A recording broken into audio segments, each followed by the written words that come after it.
प्रातःकाल दैनिक कार्यों से निवृत्त होकर गौतम बुद्ध के सभी शिष्य एकत्र हो गए। गौतम बुद्ध ने संदेश देना आरंभ किया। वे बोले, आज मैं तुम्हें ऐसे व्यक्ति की कथा सुनाता हूँ जिसके पास सब कुछ होते हुए भी वह दुखी था। गौतम बुद्ध ने कहना आरंभ किया। किसी नगर में एक सेठ रहता था। उसके पास लाखों की संपत्ति थी, बहुत बड़ी हवेली थी, नौकर चाकर थे।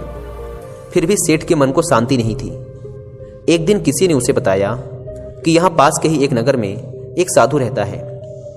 वह लोगों को ऐसी सिद्धि प्राप्त करा देता है कि उससे मनचाही वस्तु मिल जाती है। सेठ उस साधु के पास गया और उसे प्रणाम करके निवेदन किया, महाराज, मेरे पास धन की कमी नहीं है, पर फिर भी मेरा मन बहुत अशांत रहता है। आप कुछ ऐसा उपाय बता दीजिए कि मेरी अशांति दूर हो जाए। सेठ ने सोचा कि साधु बाबा उसे कोई ताबीज दे देंगे या और कुछ कर देंगे जिससे उसकी इच्छा पूरी हो जाएगी और उसका मन हमेशा के लिए शांत हो जाएगा। लेकिन साधु ने ऐसा कुछ भी नहीं किया, बल्कि अगले दिन उसने सेठ को धूप में बिठाए रखा और स्वयं अपनी कुटिया के अंदर छाया में जाकर चैन से बैठा रहा। गर्मी के दिन थे। सेठ का बुरा हाल हो गया।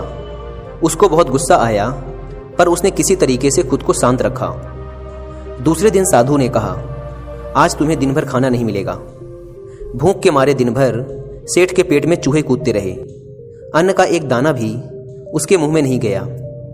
लेकिन उसने देखा कि साधु ने तरह तरह के पकवान उसी के सामने बैठकर बड़े आनंद से खाए।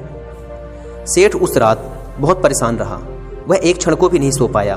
उसे नींद ही नहीं आई। वह रात भर सोचता रहा कि साधु तो बड़ा स्वार्थी निकला। तीसरे दिन सवेरा होते ही उसने अपना बिस्तर बांधा और चलने को तैयार हो गया।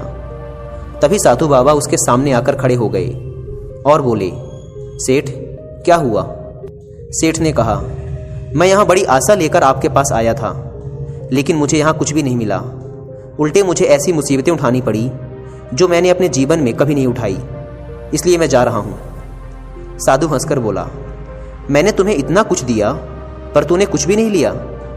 सेठ ने आश्चर्य के भाव से साधु की ओर देखा और बोला, आपने तो मुझे कुछ भी नहीं दिया।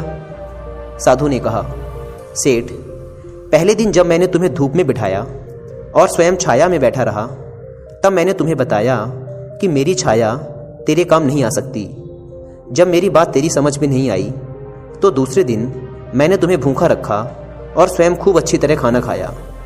उससे मैंने तुम्हें समझाया कि मेरे खा लेने से तेरा पेट नहीं भर सकता।